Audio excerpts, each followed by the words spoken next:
Hey guys, welcome back to World of Warships. Today we're taking a look at another one of these new Azur Lane event ships, but this one is different in that it is not a direct copy of a ship we already have in game.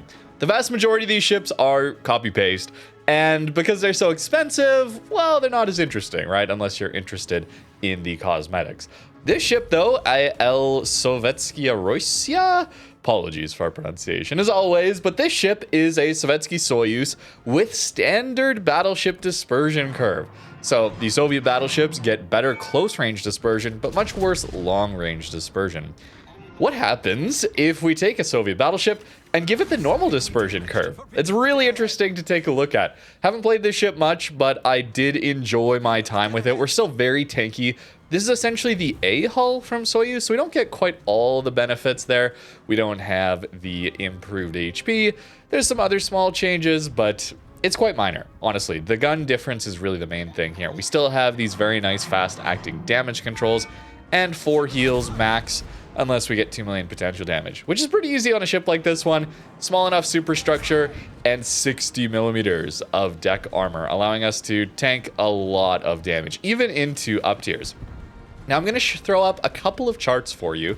These look a little bit confusing, I know, but what you need to see here is that the Sovetskaya Rossyia, this one, the standard one that we're playing right now, is in the very light red, and then the dark red here is Sovetsky Soyuz. That is the regular tier 9 with standard battleship dispersion here in the light red.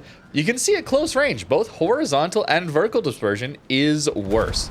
There's a bit of a crossover point in horizontal dispersion at 15 kilometers and the vertical dispersion, which is pretty important when we're dealing with broadside ships, right? Hitting that citadel, vertical dispersion is pretty painful. That one's at around 13 kilometers.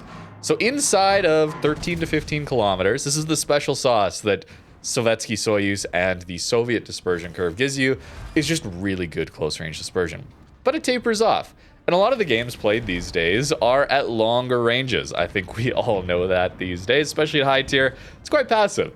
So in playing this ship and experiencing the difference, or rather, perhaps the lack of difference, 1.8 sigma here on this ship with standard battleship dispersion. Sovetsky Soyuz, the tech tree tier 10, gets 1.7 sigma.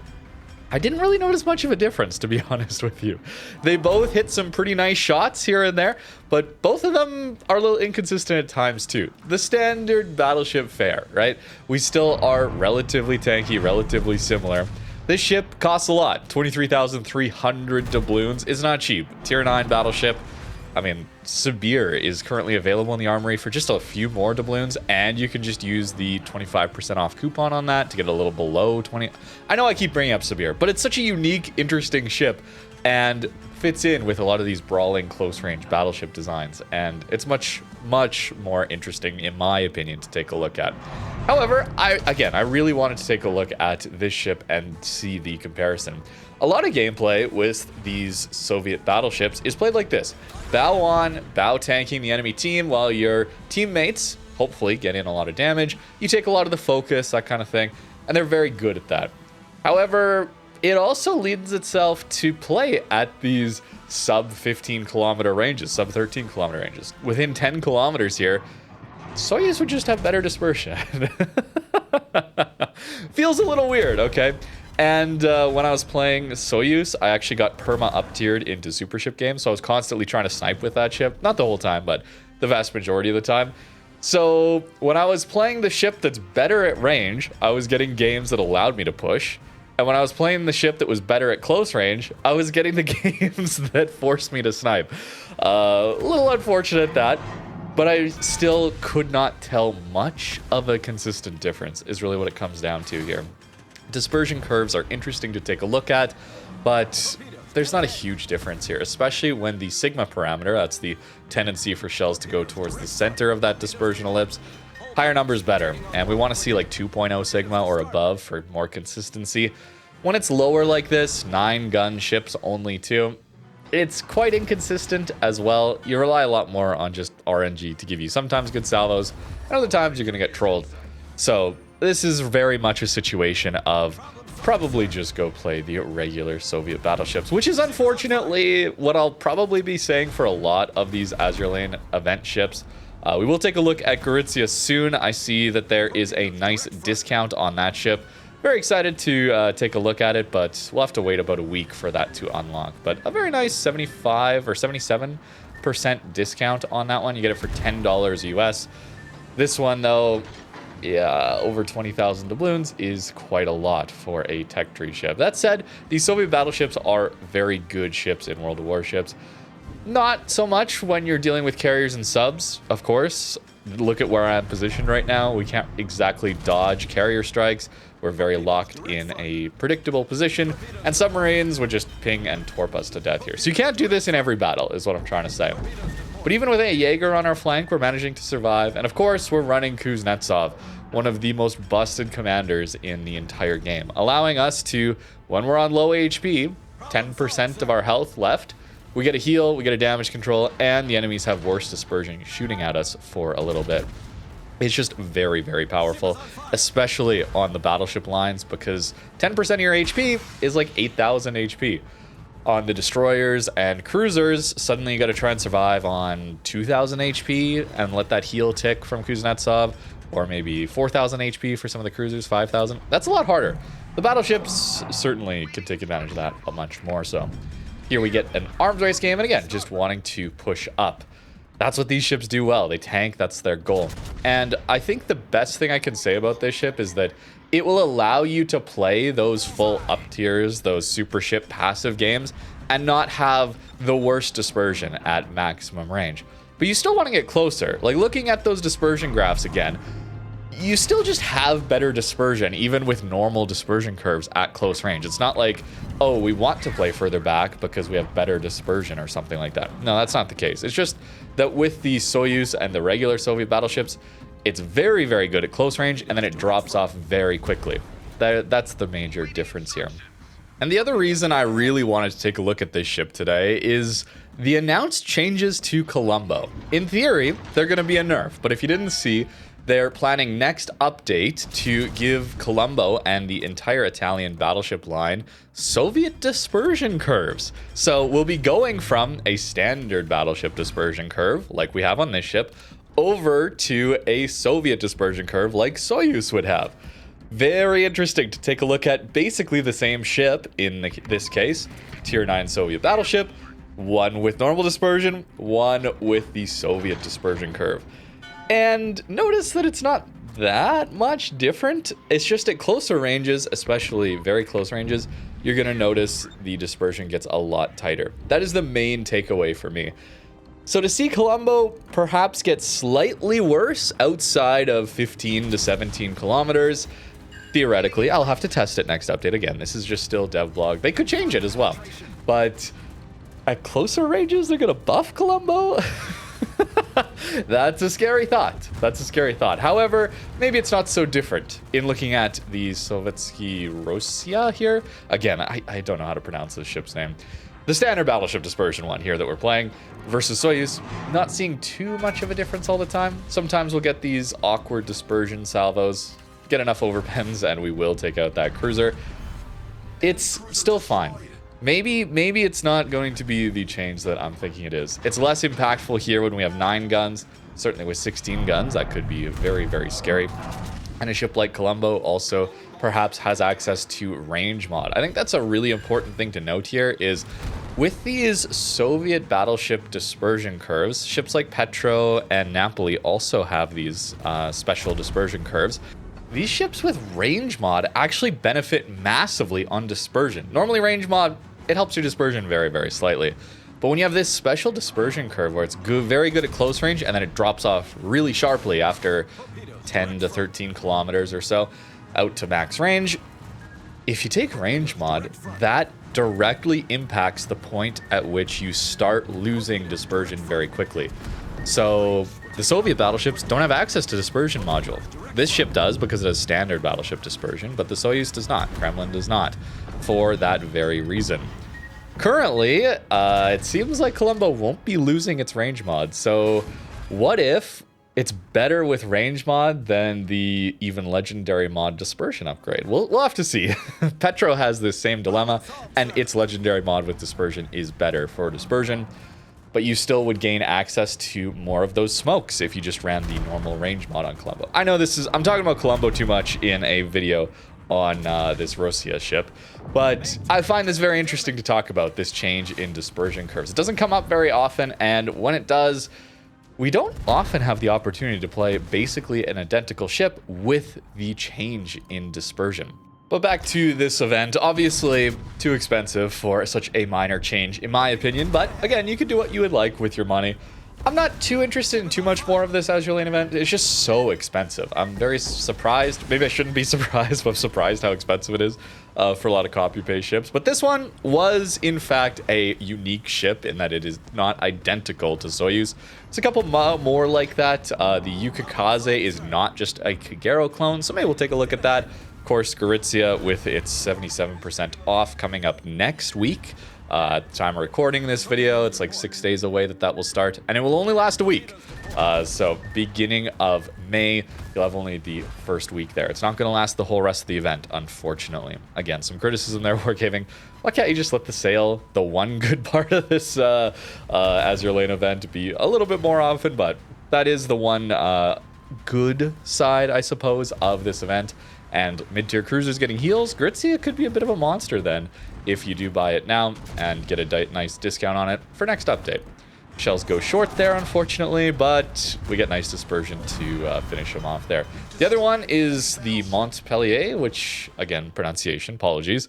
That one is a worse Cleveland. It's not a copy of Cleveland, it's just worse. It's worse DPM with slightly better dispersion, 2.15 Sigma versus 2.0, I know. But who wants that small change in Sigma for worse dispersion? Maybe we'll take a look at that as well, although I don't see it available for sale, so maybe not. Let me know which ones you're interested in seeing in the comments down below. So when we're playing a tanky battleship like this one, want to do a live example for you guys. These are always fun for me. We want to use islands a lot, especially when there's DDs and carriers and submarines. They help us out a lot to limit the angles we're getting torped at, dropped, that kind of thing. The matchmaker's being a little weird today, so none of that, apparently. So we are going to go in quite aggressively, I would say. We'll see if we can make it work here. We do have a Petro with us, which is also quite tanky. Scarlet Thunder is very HE focused, so we might get HE down a little bit. Most of the cruisers and DDs and that definitely aren't going to full pen us everywhere. Harlem, are you going to turn in? Notice our concealment, by the way, 13.1, very good. Okay, NC is leaving. I mean, this Scarlet Thunder is just so exposed, Citadel-wise. And at 14 kilometers, it's going to feel very similar. But that is a 40k salvo to start with. Don't think you're going to see that super consistently, but we'll take it. Very large exposed Citadel. I should mention, too, that we have quite poor turret traverse on this one versus Soyuz. So you will be a little worse at... Wow, Yamato is very long range after us. It's fine. I missed out on that opportunity on the Scarlet Thunder. But at closer ranges, you will really notice that difference. Harlem going very broadside here. So let's go after that. Good angle here. Very good angle, in fact. Oh, yeah. Wait, this ship's gonna look insane if we keep getting Citadels every salvo. But these are the ranges where Soyuz should be similar to better. And yet, we're still doing very, very, very well. I find that interesting. I find that very interesting. These dispersion curve differences, these Sigma differences don't matter that much. It's surprising, actually, because I like to really, perhaps overdue looking at these details, and it feels like just click the middle mouse or your left mouse button, bro. Just shoot the guns. Overled that. It's okay, we still got the Citadel. Very nice. Don't want to get within airstrike range, but we're angled to Vermont and see all this stuff. I don't know why they're just giving us broadside, but every salvo is going to be a Citadel, apparently. Well, we'll see. Napoli. I don't think Scarlet Thunder is going to give us the angle. I'm just really happy we got that off. And look, that's pretty good dispersion still. 1.8 Sigma and regular battleship dispersion. Ah, Napoli, of course. Napoli. Maybe he turned in a little bit more than I was thinking. That is definitely a possibility. Vermont might be an option. Harlem might be an option. Yeah, this is a very weird game. Okay, very, very strange game. But I'm just thinking about how can I apply pressure here without full sending too much and dying is the other part of it. Because our team is very strong over here. Oh, I got the little new mod here. I was seeing Gang using this. It's very useful. Our team is strong on the other side, so we gotta be a little bit cautious. But, I mean, broadside Vermont. Let's see. 12.5. I mean, these are ranges where Soyuz should be better. 20k, very good. And notice the armor holds up very, very well. That's what these Soviet battleships do. This is why you gotta torp them out. And this one actually has a lot worse AA too in comparison to Soyuz. Not that Soyuz has the best AA. Turret goes down though. It's a little awkward. And we just try and stay angled. You would do this, but probably back here on these islands if there was a torp DD. Or you'd go into these islands and just make sure you know where the destroyer is first. And make sure you're angled to that, because your torp protection is not particularly amazing on this one. Let's slow it down. This is still, could be a very long game. I am very surprised we're not getting farmed down harder here. NC is very broadside. 14.5 kilometers. So this is where we should have better vertical dispersion than... Wait, he's not fully accelerating. Whoops. Okay, bad shot on my part. Fine. Let's reverse. And we're taking prop mod here, notably, because I really do... What do you mean that much damage? Wait, I'm at a 27 degree angle to that Vermont, and he got that much damage into us. Wow, that is unlikely, I would say. So we still can eat a bunch of damage, apparently.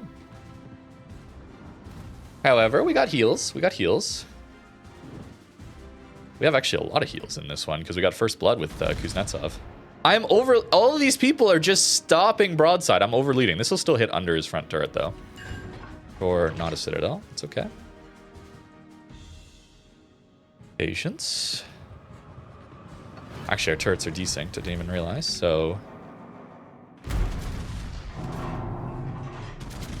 Reload's surprisingly good here.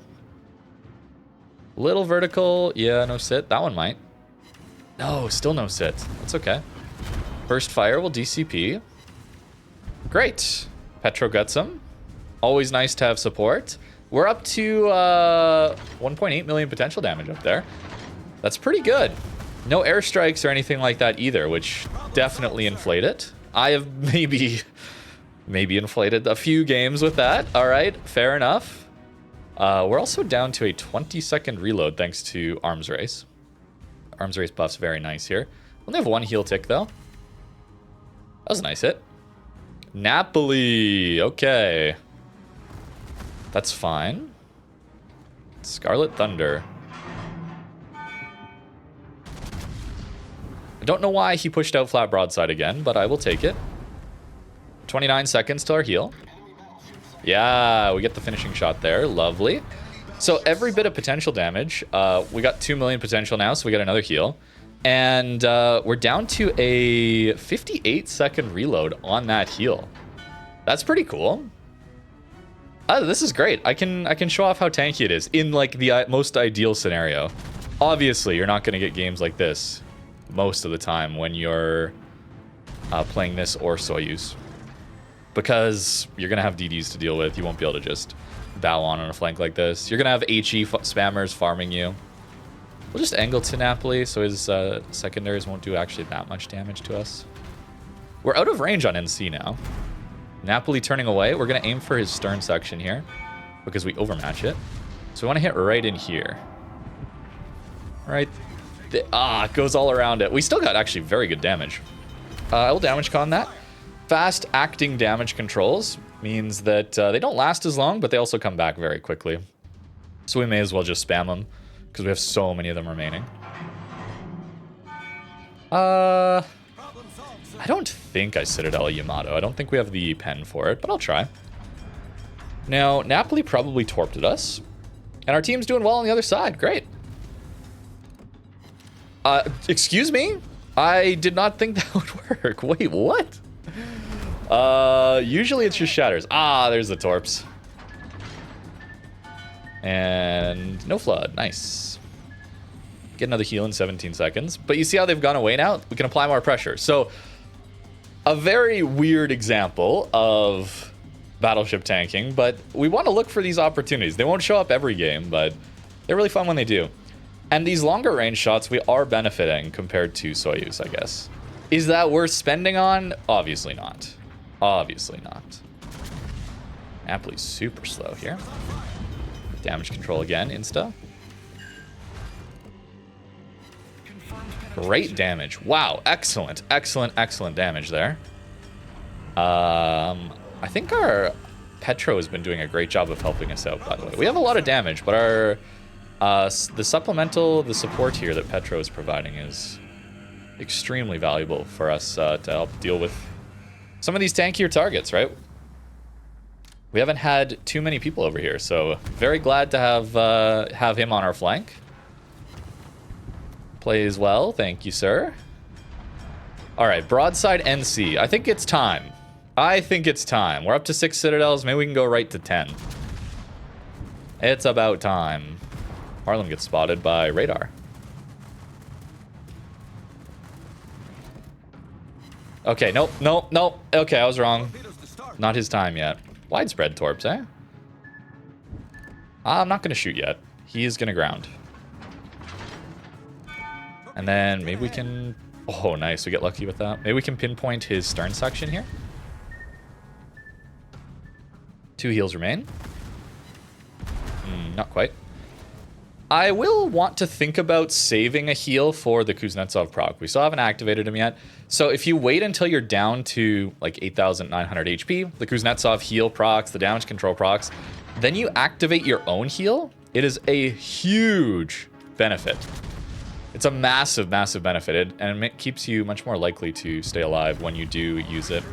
Okay, another 23k hit. We're up to 245. This ship is looking kind of nasty, isn't it? We got blessed, okay? We got absolutely blessed on Matchmaker. But still, we're up to 72k spotting as well. Lovely. You go broadside.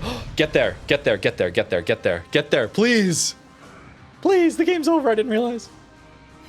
How many citadels we get? Was it just one, maybe? We'll see. Give me the E. Yeah, another E in this one. Okay, 8 citadels total. 266. Yeah. The matchmaker was doing something very, very, very strange here. But we'll take it. We'll take it. Very good showcase of what this ship is capable of. But I need you to really, really, really listen to my words here when I tell you Soyuz would have done basically the same thing. Maybe a little better at some times at these closer ranges. Maybe a little worse at these longer ranges. But even then, I mean, we had some pretty wonky dispersion at times at long range. And at close range, we had some pretty great dispersion salvos out of this one. It's very weird to me playing through these two ships and seeing the differences are so minor. And in fact, it feels much more down to RNG, whether or not the salvo is accurate or not, rather than, oh, this one is obviously better because its dispersion curve, the Soviet dispersion curve at close range is better, like anything like that. Very strange. Anyways, fun to take a look at, though, especially in light of the upcoming potential Italian battleship change. I say potential because I still hope they won't do it, because it's looking like a buff for Colombo. 60 millimeters of deck armor and upper belt armor makes for a very tanky ship.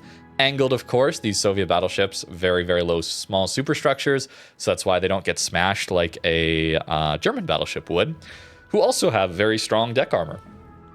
Doesn't matter, when you have a giant superstructure here, we got hit a few times in it. You could see that Vermont hit for like 20k into our angled ship. He pinpointed our superstructure, but it's much less likely to happen with this one. Now, if we go broadside, that's where things start to fall apart. That is a very large exposed citadel. Don't worry, it's not just 20 millimeters. It's actually spaced armor. So the spaced armor helps a little bit, but when the inside of it doesn't doesn't bounce anything. All the battleship shells, even a lot of cruiser shells, are overmatching this. Yeah, you're actually not all cruiser shells. Battle cruiser shells are. Yeah, you're reliant on this outer plating, which is pretty good. Although at the middle it is a little bit worse, and it is above water. But we have all of this protecting us. So when we're angled, it's very, very hard to actually deal a ton of damage to the ship, and it's quite good in a brawl. It's quite good at these mid to long ranges too. I don't know. This event is very strange. It's so expensive. Here's the build that I was running, by the way. So taking all the healing we can possibly get. This is very important for any ship with these limited damage controls, by the way. 5 damage controls only when we take emergency repair expert. 4 base is very, very, very little. So we really, really want that. And then sometimes you will get access to that last heal, which is pretty funny in a ship that is this tanky. Here are the upgrades that I was using, and propulsion mod, not damage control. Because any fires, we should be able to just get rid of them instantly based on this consumable, and we can avoid so much incoming damage thanks to the propulsion mod. This ship has crazy acceleration already. It's not the insane amount like a Valparaiso gets or a Vermont gets, but these Soviet battleships feel like they accelerate a little bit quicker than, say, just a standard American battleship. So running prop mod, I've always done this and gotten good value out of just speed juking at these angled ranges kind of thing. I really like it for that. And I guess that's about it. If we check the armory here real quick, just to show you guys the event. Oh, I don't have that. Right, press account. Gambling. Okay. So here's the cost. It's so expensive, man. And notably, Rossyia here, if you buy for doubloons, will not be discounted. You got to wait a further week after the discounted one comes out. I'll mention this in the Rossyia video too, but it's not discounted for doubloons. It will only be discounted for regular money in the premium shop. So you'll have to spend real cash for it if you want the 77% off one that will be discounted next week if you're watching this when this video goes live. But that's going to do it for this interesting look at different dispersion curves between these two Tier 9 Soviet battleships. Both are pretty solid. Both struggle to push into super ship games. We saw some very, very favorable examples. But if you get those Tier 9 games and not have to deal with subs and carriers, that kind of thing, you can push in. Perhaps not as easily when there's no destroyers, but even still, with regular surface ship combat, these are very, very good at brawling and pushing. So solid option for you to just go for the tech tree one, in my opinion. Let me know what you think in the comments down below. Thank you very much for watching, and have a great rest of your day.